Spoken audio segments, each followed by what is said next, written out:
All right. So good afternoon, everyone. I'm very pleased to have you all joining us today for our next Marana session to discover the topic of financial inclusion and digital trust, which is a very increasingly important topic, particularly with new innovations in the fintech space on the continent. And I'm very happy to introduce our speakers that are with us here today, Tomilola and Nasser. Tomilola is the co-founder and CEO of Bankly. Bankly works with cash digitization payments and savings products in Nigeria. And I'm not going to go too far into it because she will explain it much better than I will, of course. And Nasser is here with us from Morocco today. He's a digital transformation expert, the former CTO of Microsoft for the Middle East and North Africa, and the current co-founder and managing partner for Hidden Clouders here in Morocco. So I'll turn it over to Tomilola, perhaps to introduce herself first so she can talk a bit about Bankly, and then we'll dive over to Nasser as well. Awesome, Faith. Thank you so much. Hi, everyone. My name is Tomilola. I am the co-founder of Bankly, and what Bankly does is we are focused in digitizing cash and driving financial inclusion in Nigeria. And just to share a little bit of why we're doing that, Nigeria has about 100 million adults, and with all of the banks we're having, only 40 million have access to financial services. So you have people who are trading daily in cash, saving their money in cash in their stores, exposed to theft, fraud, or even all the security issues around lack of digitization. And so we then decided to bring innovation into the space, but innovation also comes with challenges of security and the education that is needed to protect themselves using these online tools. And that's why we will be talking about today. So thank you so much. Happy to be here. Great. Thank you so much, Tomilola, for that introduction. And Nasser, if you'd like to tell us a little bit about yourself as well. Oh, hi. Nice to be with you today, and thank you for the invitation. I am a technologist. I love technology. I love how, especially digital technologies. I've been in this field for about 35 years. And currently, I'm the managing partner and co-founder of Hidden Clouders. And what we do is we help customers here in Morocco use technology to transform themselves. So regardless of the sort of business where they are, our job is really to help them innovate and get them to sort out using technology as the engine for transformation and innovation. So that's what we do every day. Yeah, absolutely. So of course, technology is the tool that we're all trying to collaborate with. And today we're talking more about financial inclusion. And I know both of you have had a lot of exposure and experience with financial markets, especially on the African continent. Tomilola herself has developed a really awesome technology to let people better partake in the financial system. And so I'd love to dive into the topic for today on financial inclusion and digital trust and hear a little bit from both of you about how you see this particularly at this moment and as we move forward on the continent exclusively.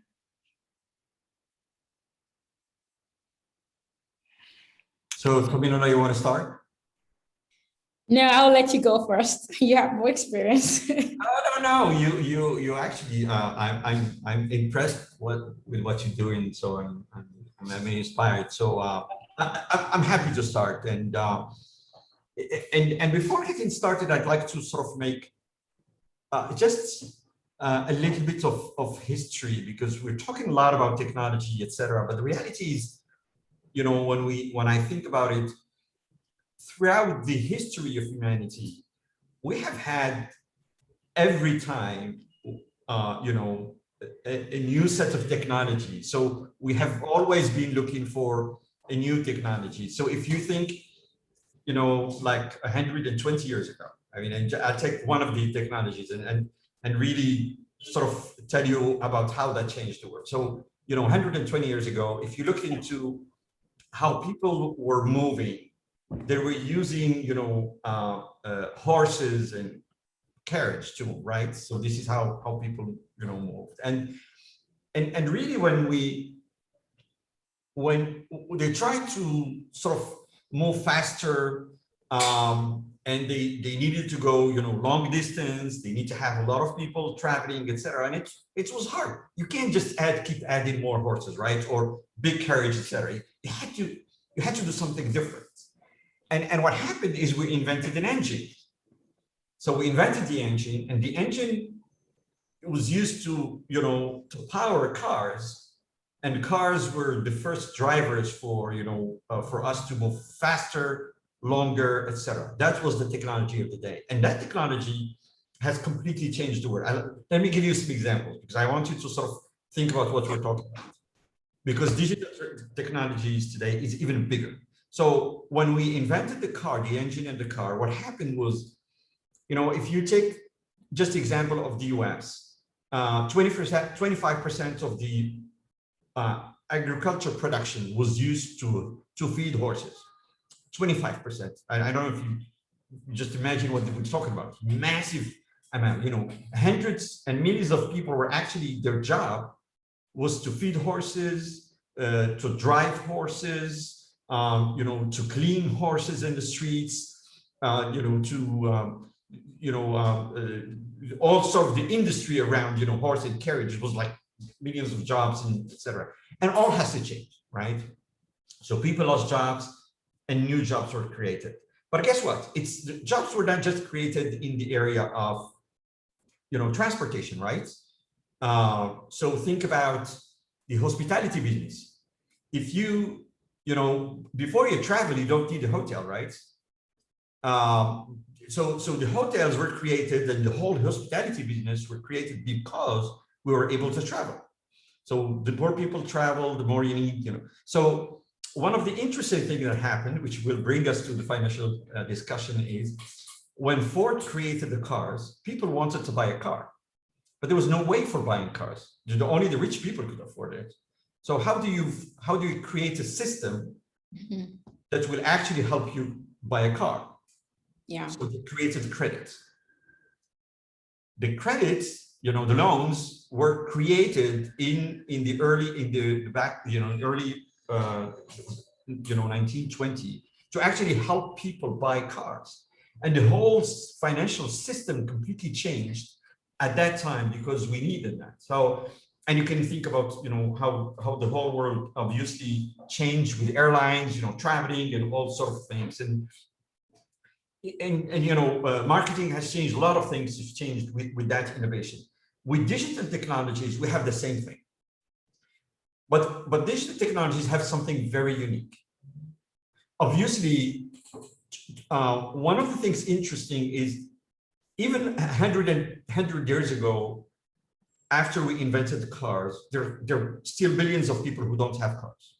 There's still a lot of countries where, driving is still hard, right? So there are a lot of still issues. So it was not necessarily something that was affordable and make available to everybody around the world. So we're still lacking that because the cost of that, cars and infrastructure is extremely high. With digital technologies, we're changing the world again. And because we are, again, an innovation that is massive, that is changing the way we do things. And one of the things we're talking about today is how we address financial services.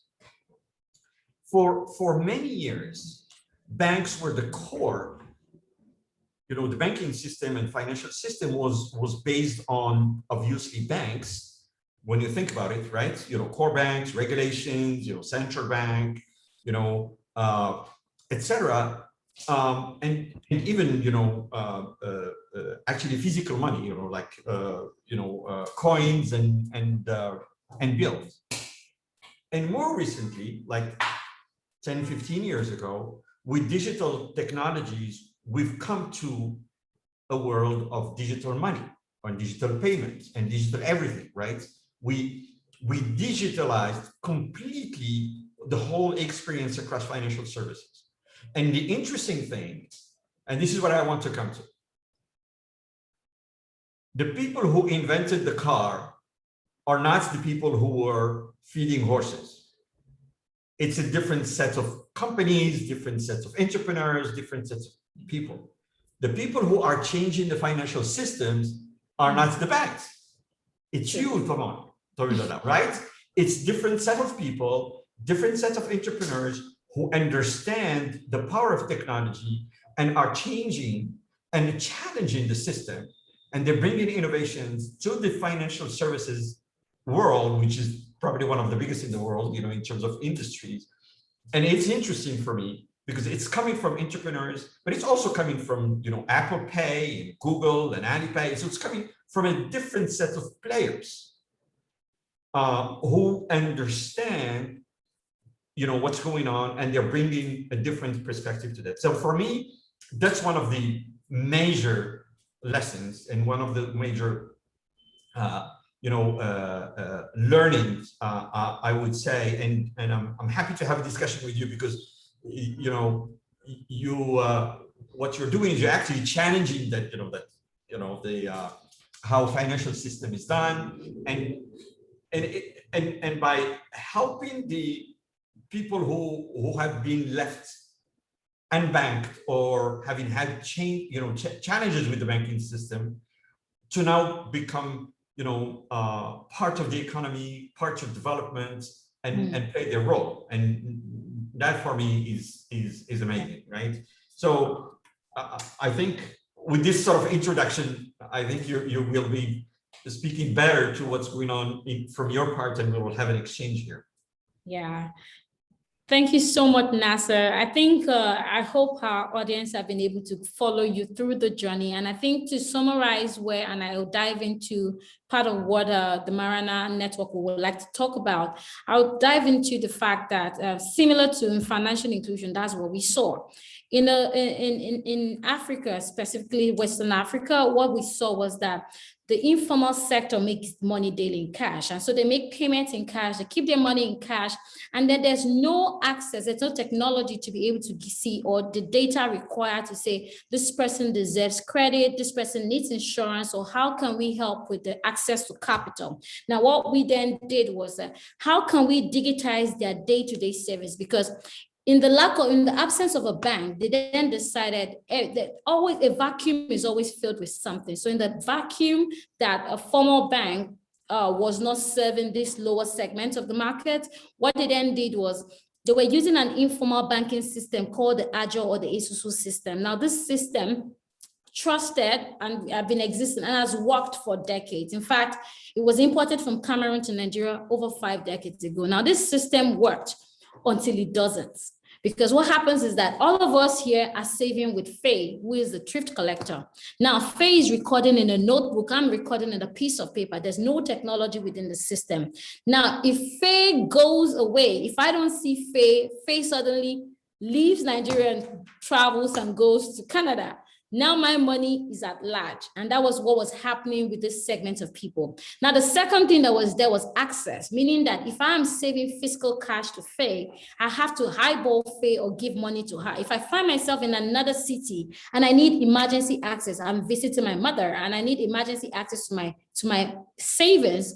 Now I have to travel back to whatever city Faye was to give. We even have situations where the thrift collector dies. He wasn't trying to defraud them, just no succession planning. Now income digitization into that financial inclusion space.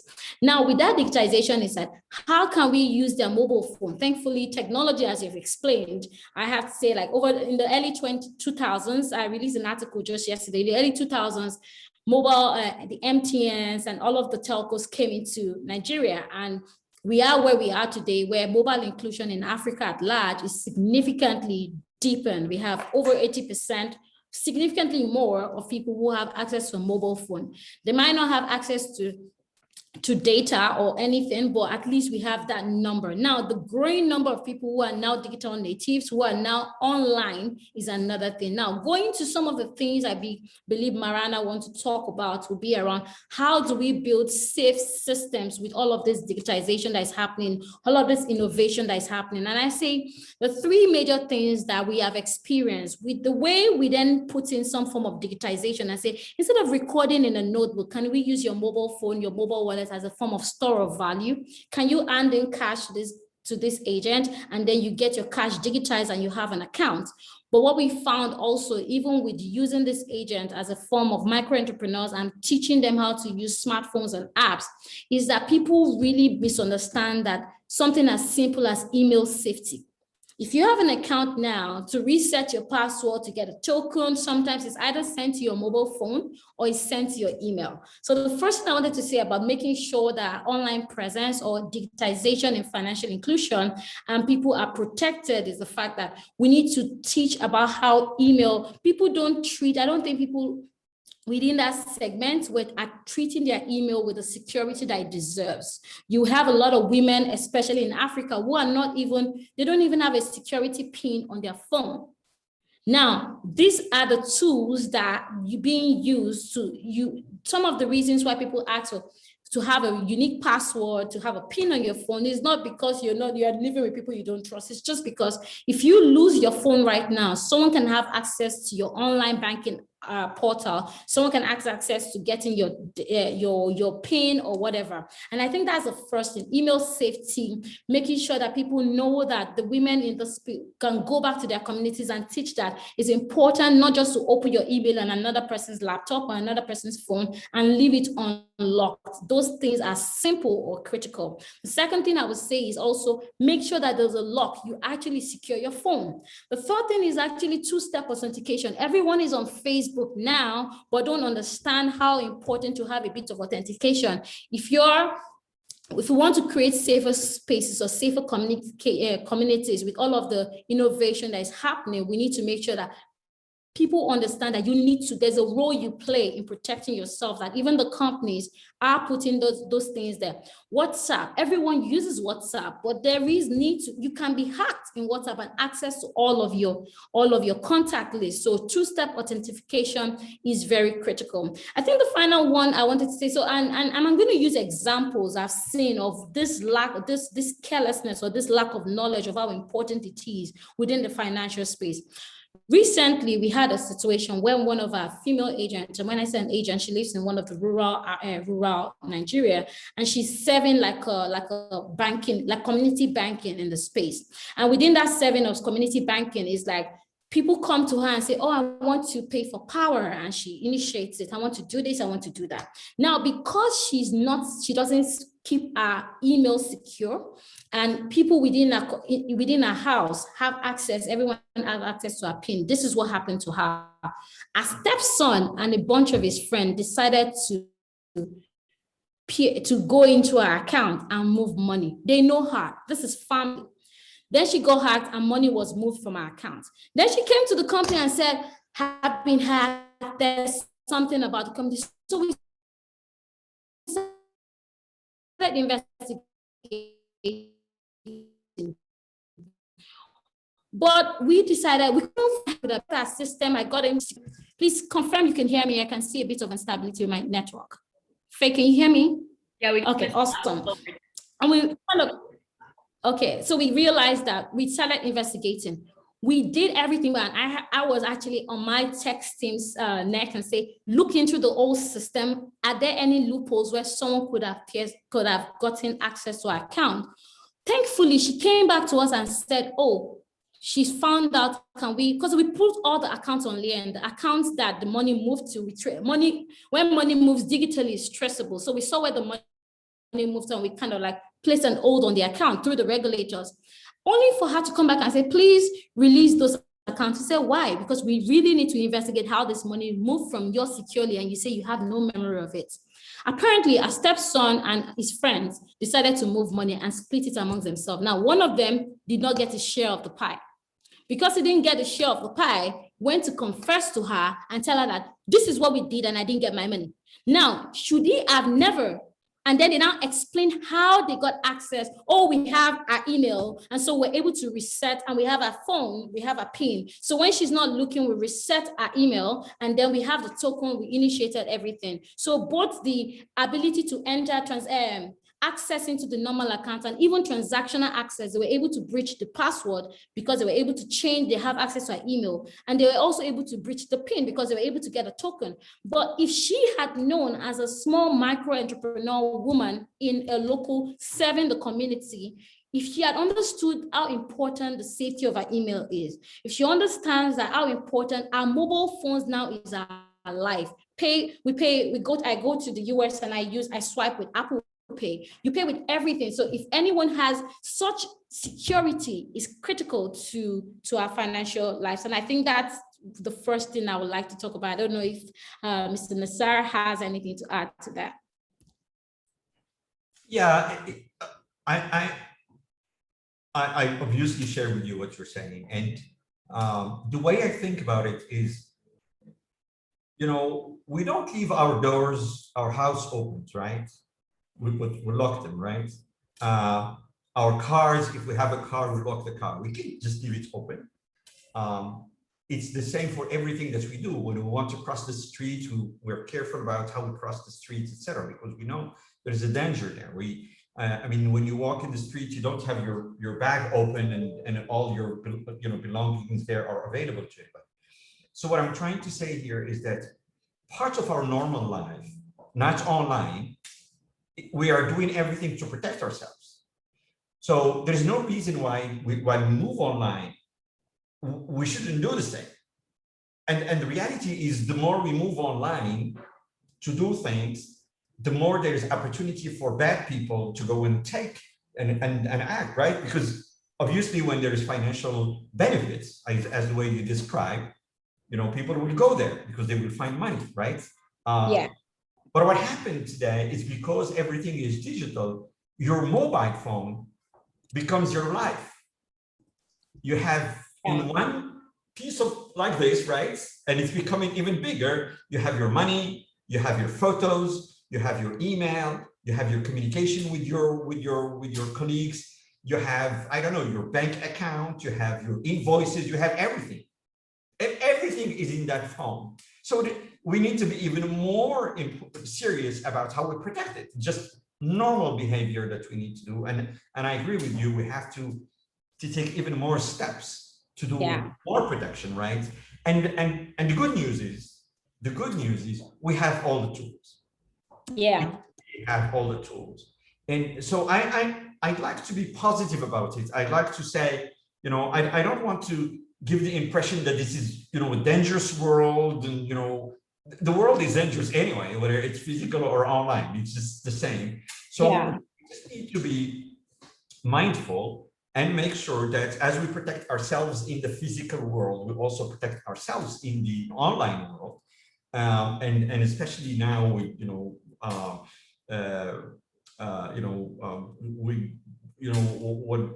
what people are trying to get out of us. And so the example you gave is the one interesting. So you have to protect your phone with a PIN, right? And you have to put, you know, multi-factor authentication on your accounts and so forth. But there are other things that sometimes we forget to do, you know. And we receive this email that has a link, and the first thing that we do is click on the link. It's like, okay. So, and of course, just we need to be careful. We need to be mindful about how we protect ourselves and protect our families and protect our kids and, you know, etc. online, because obviously bad things happen online as they happen, you know, offline. And it just, you know, I completely agree with you. And so the good news, again, as I said, is we have all the technologies, we have all the tools, they're easy to use to help you as entrepreneurs, but to also help your communities. And I think some of you are, and I look into your bios and what you're doing, your amazing work as entrepreneurs and, you know, in your communities. So you probably will have, you will use digital platforms to communicate and, you know, run your projects. You're just not financially, but sometimes just bring people online and talk, etc. And these are all opportunities where you need to be thinking about how not just to use technology, but also how to make sure that it's safe and trusted. And it's important that you sort of we keep that in mind. Faye, do you want to, perhaps we can take a few questions at this point of time, or keep the dialogue on other topics? I'm happy to take them. Definitely. I think you guys are both sharing some really complementary approaches from some high level and narratives and descriptions. And I hope that a lot of our audience are better understanding why digital security is so important, especially with financial inclusion. But I'd love to hear from some of the participants that are here with us today, if these topics are totally new to them, because I have a feeling that that these might be really new. We just had a call earlier this week about investment, and we learned a little bit about things like venture capital and stuff like that. And it was all totally new. So are any of the women that are here with us today, do you have questions about what it even means to have digital security and those stepping stones, perhaps?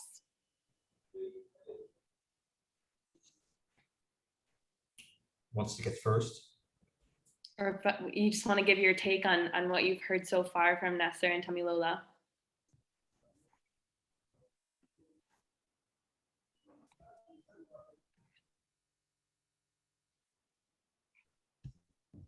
Don't be shy. The conversation is totally open. And the idea here is that we want to bring the information that you ladies will use in your life and give insight. Yeah, Josiane. Hello, thank you for telling us more about the financial inclusion and the digital systems. It's very interesting. My question is, I don't know if I missed this part, but my question is, how do you help women? We know that in Africa, most of the women, some choose not to be involved in the financial products or even the digital systems. So how do you track and make sure that how do you track and make sure that this gap is being fixed so that more women are using the digital technology, and also being included financially? Faye, can I go ahead and answer that? Hi, Josiane, I think that's a fantastic question. Part of what we do, we realize that, like you said, a lot of women tend to outsource anything when it comes to their financial life to the men in their lives. They outsource it to their husband, they outsource it to their elder brother. And I think the first thing is also the necessary financial education that is important to show how it is important to have a level of financial education. So the skills and the tools necessary has to be provided to them. So the first thing we do is, because at the end of the day, talking from my context in this side of Africa, this side of Western Africa, we know that close to the informal sector accounts for a huge part of the production capacity of the country. And in this informal sector, from the agricultural sector to the trade to the small businesses, the women are a huge part of this. But it's still interesting to see how they still need a lot of financial education. They still need to understand how the skills necessary to manage finances. I also wrote down the fact that women need to actually take ownership of their financial life. We tend to, from what I've seen, they tend to outsource it to say, okay, fine, I don't even know. There'll be many cases of women in this segment, in this target segment, where if they lose a husband or they lose an older brother, they realize that I don't even know where this is. I don't know what is in the account. I don't know. And they are so lost that you then have cultural issues turning in and they're not able to be independent. I think the second thing I would say, like for women entrepreneurs, is that there needs to be the real thing in separating yourself from the business. I wrote that I find out a lot of women run businesses like a hobby. They run businesses as if it's just something you do to pass time, and they don't even look very critically into the numbers. You find that maybe a father gave them money to start a business and they still want to come back to the dad and say, oh, I need more money, as if not realizing that they should treat that father as an investor who should be looking for return, not a grant. And I think so the second thing is still part of financial education, but almost having the right financial skills to run even a small business is important. And so women being able to look into the financial side, to focus on the financial side and have the financial knowledge to run a business from a business standpoint. I don't find men having that challenges. And say a lot of men already, maybe because of I'm talking even the sociocultural expectations from men makes them get to a point where they realize that their responsibilities on me. So I need to make sure that this is profitable, and women treat it less like that. The third thing is also that no matter how small the business is, it's important to make sure that you do the normal bookkeeping and necessary same thing. So I'm talking about the skills necessary so that you can treat this business as an entity that can build a credit profile and have access to capital. So even if you're part of what we do is if you're saving digitally, then a woman who we see she's a trader or she's a fashion designer can then access capital to expand that business, and that's how we can see economic value and we can see economic viable communities within these spaces. So I think it's a fantastic question, Josiane. But just to summarize what I said, I said financial education is everything. And the first thing is for women to take ownership and know what to do when it comes to finances. The second thing is to treat the business like a business, not as a hobby, not dip their hand into their business account and separate it. The third thing is to, when you treat the business like a business, you're now able to access grants, access capital, even if it's small funds that the government is giving to micro entrepreneurs. This still needs the right data to say what's your production capacity, how large is your farmland or whatever it is, what's the size of your NGO, what are you doing? Even if it's not a for-profit, there needs to be a separation of the entity that is the businesswoman and the entity that is the company. I hope I was able to answer your question, Josiane. Yeah, thank you so much. I totally understand now. Thank you. Thank you. That's great. That's great. Tomilola, you're so nice. I'm actually very bad at managing my business. So it's not necessarily a man thing. I don't agree with that, but I tend to agree with you that. Sorry, Nasser, I don't also have that experience. Let me be very clearly say, I don't have that experience in my personal life. But when it comes to, I think I've had great men support from family to even individuals. So this is not a men thing. No, but what I'm trying to say is also women need to actually stand on their feet, because as nice and kind and generous and loving as this men in your life, what happens when you are lifted out of that comfort zone? You can't live life dependent on your father, dependent on your brother, dependent on your husband. So I think women need to, that was what I was preaching. And please, by all means, I am married and my husband is amazing. I'm just kidding. It is not, I just think that I need women to kind of take responsibility. And I think it's also part of what Mariah Faye was saying about there are certain skills that women leaders or even women business women need. And I just needed to point that out. Thank you. Yeah, I totally agree with you. I was just kidding, obviously, but you're completely right. And I think all the work around education, capacity building when it comes to financial management and business management is absolutely key. So that's the core. I think there is another dimension that I want to add. I also would like to look at it from a different perspective.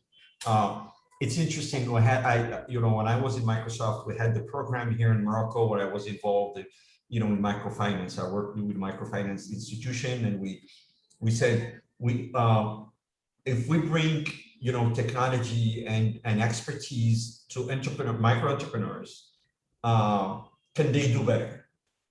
And we ran a pilot, and it was amazing for us to see that actually 90% of the candidates that we had were women coming because they wanted to learn, they wanted to be supported more than actually men, just to get because they knew they need that, and the results were fascinating because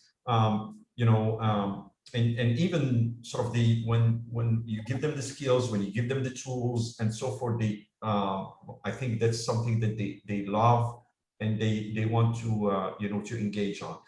The other thing I want to add on is the work that you're doing, because I think there's one thing which is around education and capacity building and all skills development, etc. But I think the role, rethinking how technology can change the rules is also something I believe in. Because if you bring very simple tools, very well designed, to a very target audience, to make it simple, very straightforward to use, etc. It changes it because you get them into the system straightforward, and you simplify that much easier. And I think we haven't done much of that thinking today. I see some initiatives here and there, but if you I mean, let's make it very simple. I can take an example, right? If you bring people online, but instead of getting cash, they get their money onto a wallet. Now they have their money on a wallet, right?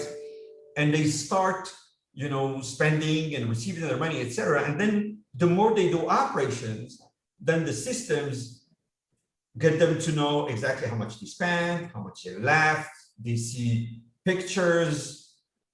They have advisors who come and tell them, oh, by the way, you're spending too much here, or you have a problem into how you balance between your spendings.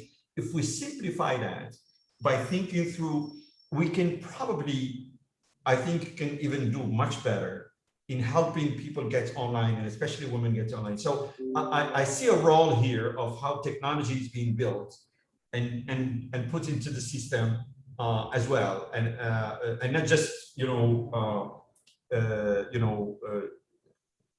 simple education and capacity building. I think the technology can support there as well, and I'm sure you're doing that just because the way you build the technology actually is critical for financial inclusion. Yeah, I would like to add that you're spot on, sir. And the thing is, with respect to, apart from capacity building education, that's just in even respect to answering Giselle, what was critical is in using technology to do what they already do better. So like you said, simple existing behavior, existing tools, how can we simplify technology in a way that protects them, in a way that expands their ability? Like you said, if they store value into this wallet, even if it's just through USSD, that's a form of technology, or even if they have to have a smart feature phone and get on an app. If they store value and then transact, maybe they buy, they pay for utilities, or they send money to friends and family, what that gives us is some form of behavioral insight. And then behavioral insight, or even the required data to say, you know what, this is how I can, like you said, this is, you're spending too much here, or this is, you're going to run out of money. Even if you were earning monthly, you then really realize that you're going to run out of money before your next payday. Or you are then able to say, you would need some form of support, or you need to ensure there's necessary insurance, or this is kind of what you do, you're a farmer. If there's anything with the crop or something, there's need to necessarily insure you. So that kind of bringing them online with innovation helps us serve them better. What happened during COVID, for instance, is all over the world, a lot of governments were trying to support the people who were affected critically due to the lockdown. Definitely, restaurants were closed, the informal sector, markets, congested market. I wonder if anyone has seen a picture of a market in Lagos. Is congested given the population. And so all of these places were closed. And imagine people who make money daily from like daily income. Now, the government said, we need to do some form of stimulus, like with every government everywhere. The US did that, and everybody was getting 1,400 stimmy checks. Now, in a country like Nigeria, the reason why they could get the money to everybody was because they were already digitized. Because if there was no identity about who who Mary is that is supposed to be in Northern Nigeria. They don't know who she is. They don't know what her needs are. Now, in a bid to do that, they will get a consultant and say, hey, we think there should be 30 million people who need support.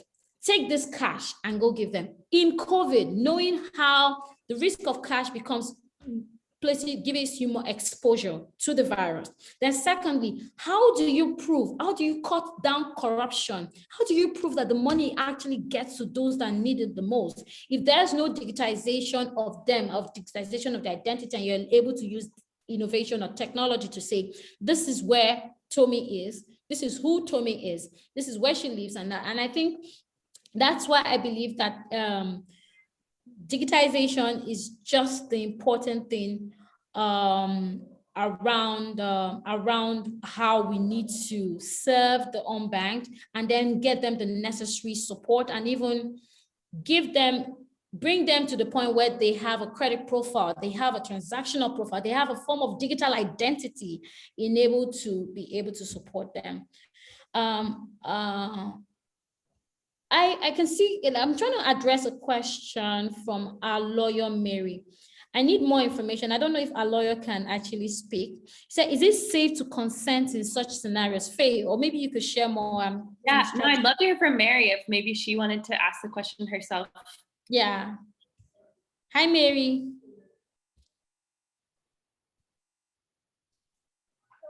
Hello. Hi, Mary. Hi. Hello. Are you getting?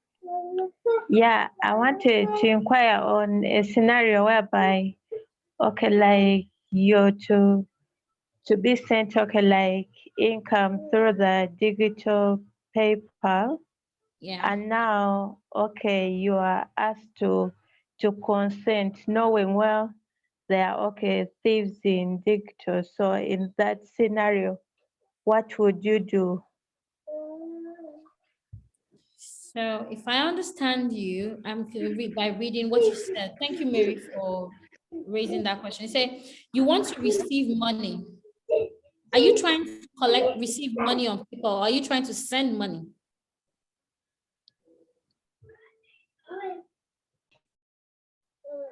Hello, Mary.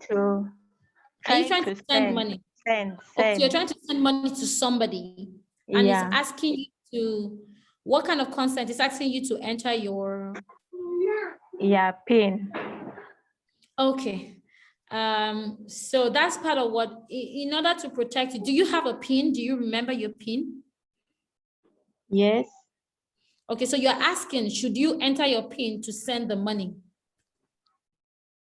Yeah. Okay, Mary. The first thing is, I'm hoping that this is a legitimate PayPal link. And if it is a legitimate PayPal link and you have, I don't know if you're using the app or you're using it online, and you're also using you are within a secure, maybe on your mobile phone in a network that you're secure. And if you're going to send money on PayPal, yes, it will require your PIN. Your PIN should be only known to you, and then you can enter your PIN to authorize that transaction. And they only ask for this to protect you, because if anyone can actually send money to anybody from your phone without asking for PIN, then you're not secure. So if you assure me that, please make sure that you're using the correct PayPal platform, either on web or you're using the correct PayPal app. After that, just make sure that as long as you say you have a PIN, then I believe you should be able to initiate the transfer. If you don't mind me asking, who are you sending money to though? Okay, to a partner. Okay. Yeah, but kind of referring me to someone else. Okay. If you have a PayPal account, and I believe you've been able to fund this PayPal account, and you have a PIN, the PIN is safe because that's what's supposed to protect you. I don't know if Nasser wants to add more to it, because I'm trying to. No, I think the most important is to make sure that you are really on PayPal, and the link that you are receiving is PayPal and not something else. And the way to do that, I don't know if you're using a PayPal app or you're on a website, But if you are on a website,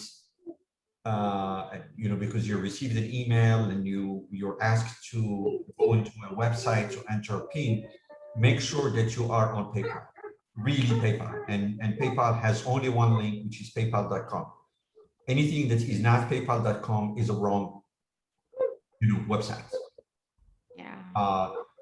And once you're there, then yes, you can enter your PIN and go on, etc. If you trust your partner and you trust that he sends you the right thing. Otherwise, you are on the wrong website. Yeah, I think that's great. And that's something I do actually myself, is maybe send just like a test amount of money, maybe just $1 or something like this. Make sure that it works and then move from there. As long as you verify it is the right website. Yeah, the problem is obviously when they ask you to enter a PIN or a password or whatever, if you're not on the proper PayPal website, somebody will actually take that PIN and go to your website, to your account on PayPal, and do the transaction on your behalf to do something else. So here we need to make sure that you are absolutely on PayPal, and the only way to check that, there's no other way, it has to be paypal.com. That's the only, because that's something that people cannot cheat. And that's a very, that's something we have to check. Yeah, definitely. Well, do we have a last minute for Perpetua's question? It looks like she has a question for us, and then we will have to close up the conversation for today. Hello. I wish to know, mobile money payments a technological or market disruption, or both? Can you come again, Perpetua? Okay. I wish to know, are mobile money payments a technological or market disruption, or both? It's actually both. Yeah. Okay. It's actually both.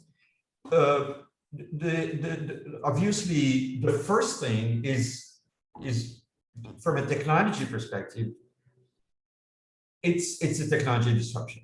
And the way it's done, etc., especially because you're actually moving from physical money to digital money, and the way it works is completely different.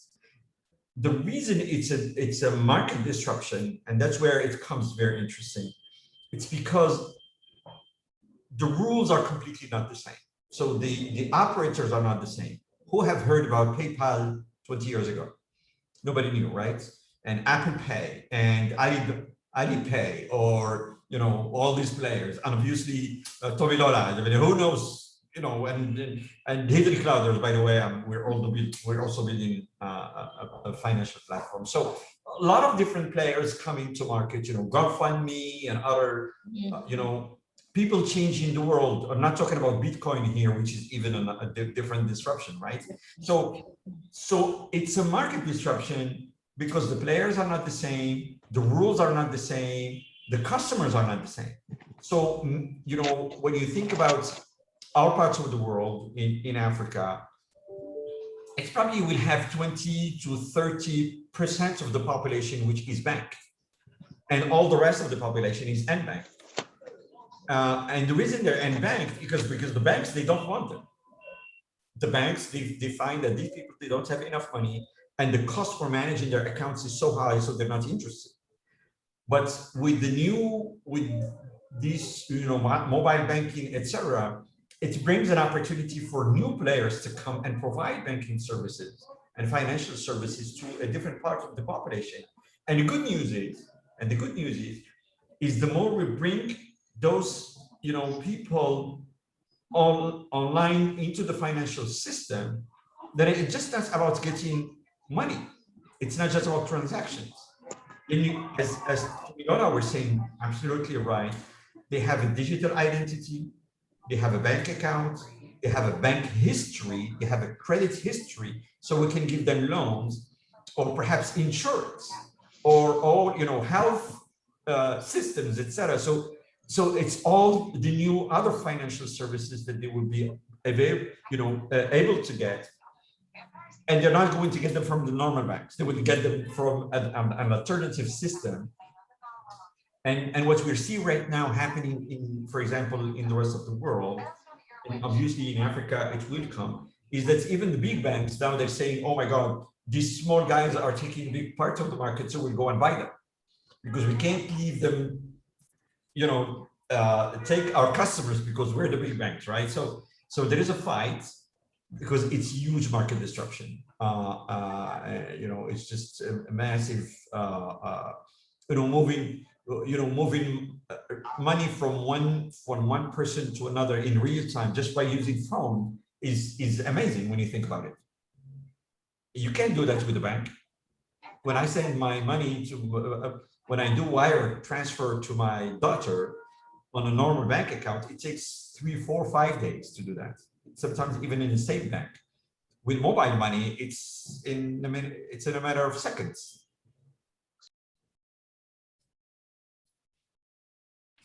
Right? Yeah.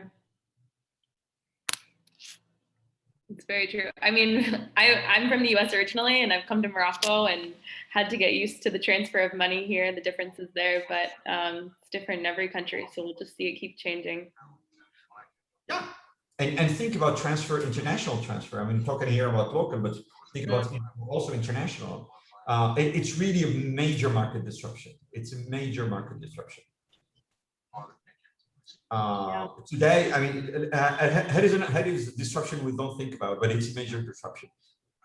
Today, if you go and you want to go and fund the project that you have, normally you would go to a bank and ask for, you know, funding, right? Today, you go to a crowdfunding platform online, and you might get people from all around the world to support your project. So the banks are worried about this because now in a minute, you can get a lot of funding coming to your project using digital, you know, digital money or digital whatever. And it's very interesting when you think about it, because these are, you know, the banks are nervous because the money, they're losing opportunity to fund projects because people can go and find the money in different way. Yeah, absolutely. I mean, we'll just have to keep waiting and see how it changes in the future as well. Yeah. A lot more coming. Donna, looks like we are out of time for today, but I wanted to see if Nasser and Tomilola had any last thoughts that they wanted to bring to the conversation before we close off. I don't know. I don't see Tomilola. She's here. I'm here. Let me let Nasser in, please go. Well, I think, you know, we again, we have a major market disruption. I think back to the trust discussion, which for me is important. We, you know, the same way we make sure that we protect ourselves in the physical world. Yeah. You know, when we cross the streets, when we cross, you know, we close our house, the door of our house when we leave, or, you know, the window or whatever, we should do the same online. I mean, there's no difference. And I really urge you and your communities and the way you speak to your community, you know, to make sure that you're protecting yourself, you know, PIN, you know, password, all sort of things that are available to you to protect yourself online, because now in a way your life is on your mobile phone. And it's even more than actually here. It's everything on your mobile phone, your bank account, your email, etc. I really want to sort of urge you to keep doing that and make sure that even your communities are as you speak to them, you know, they understand how to do that. So that's my last comment here. Yeah, thank you, Nasser. I would like to add, I think taking off from questions like that Mary raised, I think it's important. I mean, I live in Nigeria. There's a lot of issues around fraud and just being very careful that you are actually on the right site. Take your time. If you receive emails that are saying you should share information, do not share any personal information. Don't share your PIN, don't click links that you're not certain about. I think it's very important to, if you're looking for PayPal, to make sure you are on the right PayPal. If you're looking for guarantee, whatever bank it is, just make sure that you are on the right side. I think I can't stress this enough. be able to, if you receive an email or an SMS or whatever it is that seems like it's from your bank, to verify, trust but verify, trust but verify. And I think that'll be my closing sentence for today. Thank you so much. Thank you so much, Nasser and Tomilola, and thank you to everyone who had questions in this conversation this afternoon. I hope you learned a little bit more about digital trust and financial markets as we move into this digital age with everything. And we look forward to seeing you in the next session. Thanks, guys. Thank you. Take care. Bye-bye.